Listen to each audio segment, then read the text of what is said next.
បាញ់រកអានតើនេះខ្ញុំឈ្មោះផាបន្ទីចាជាអគ្គនាយិកាក្រុមហ៊ុនលក់និងផលិតគ្រឿងអលង្ការមានបទពិសោធន៍27ឆ្នាំទៅលើវិស័យទីផ្នែកលក់និងទីផ្សារហើយគិតទៅមើលខ្ញុំថាជាលក់និងបកាយមិនទៅព្រោះពីមុនគិតថាឲ្យតែបកាយជ័យគឺផាយអាចធ្វើអ្នកលក់បានទេតែវាបងប្អូនណាគិតទៅខ្ញុំខ្លះចាឲ្យតែបកាយជ័យគឺតាមតែអាចខ្លាយជាអ្នកលក់បានទេចាតែជាការពិតទៅអត់ទេតាមពិតខ្ញុំដឹងខ្លួនថាបកាយជ័យមិនមែនអោយដល់និយាយបកាយចាពីមុនខ្ញុំមិនទាន់បានរៀនណោះខ្ញុំមិនទាន់បានជួបលោកគ្រូអង្គសុភាពខ្ញុំគិតថាខ្ញុំអស់ចាខ្ញុំបកាយជ័យចាពួកខ្ញុំនិស័យរបស់ខ្ញុំមិនមកមីលើកឯងមិនថាមាន DISC រៀន leadership រៀនបាននេះខ្លះអូចេះណាស់ DISC តែមិនមកមីលើបានច្រើនហើយមកមីមិនក៏គាត់លើកពីមេរៀនជាច្រើនណាស់អញ្ចឹងនេះខ្ញុំលើកពីបទពិសោធន៍ថាតើខ្ញុំរៀនជាមួយលោកគ្រូអង្គសុភាពនឹងខ្ញុំផ្លាស់ទៅវិញខ្លះសរុបទៅ MLP ដែលខ្ញុំបានស្គាល់លោកគ្រូមកខ្ញុំបានផ្លាស់ប្ដូរញ៉ាំខ្ញុំបានផ្លាស់ប្ដូរពីបកាយនិយាយ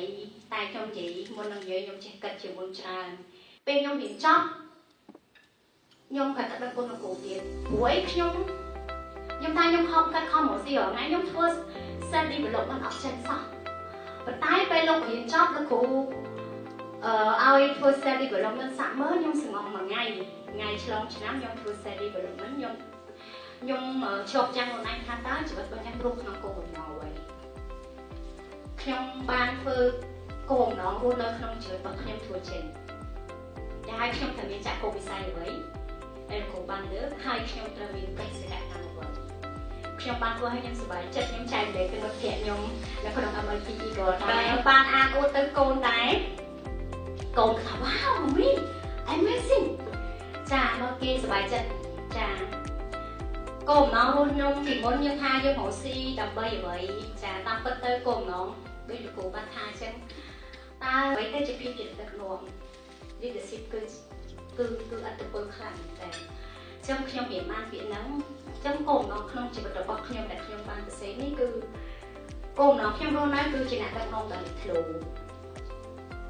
អត់លេចធ្លោរឿងអីទេគឺលេចធ្លោមួយដែលហៅថា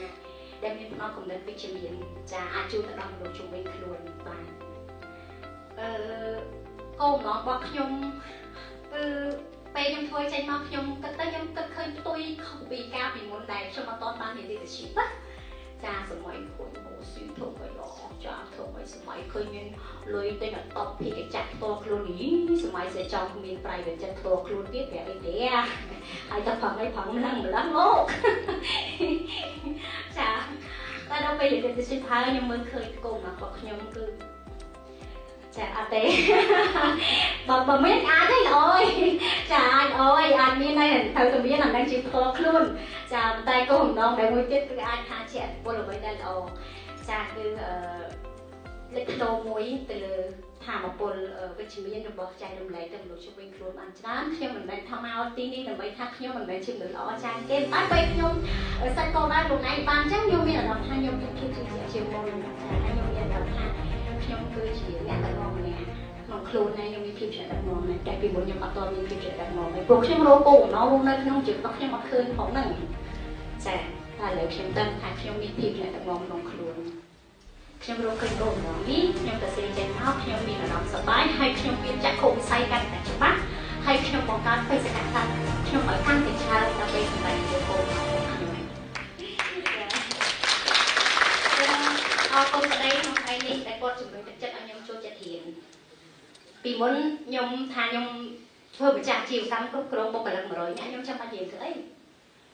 អត់រៀនចាំបាច់រៀនធ្វើអីទេហើយខំគាត់ទៀតគាត់ទៅរៀនបងឯងទៅរៀនទៅអីគ្រប់គ្រងបុគ្គលិក100 200នាក់ឯងទៅរៀនធ្វើអីអត់ប្រយោជន៍ផងហ្នឹងចាហើយគាត់អត់ថាអីទេគាត់ទិញមកកញ្ចប់ឲ្យខ្ញុំទៅរៀនជាមួយគាត់ដែរអញ្ចឹងស្ដាយលោកចេះទៅរៀនហើយដល់រៀនហើយជួនរៀនហើយឃើញអភិវឌ្ឍច្រើនចាអញ្ចឹងដោយសារខ្ញុំចូលចិត្តរៀនអរគុណដែរអរជាពិសេសអរគុណប្តីនឹងឯងដោយសារខ្ញុំចូលចិត្តរៀនហើយបានខ្ញុំបានស្គាល់គ្រូអង្គសុភាពក្នុងថ្ងៃនេះបើខ្ញុំអត់មានឆន្ទៈក្នុងការបន្តការរៀនសូត្រទេក៏ខ្ញុំអត់បានស្គាល់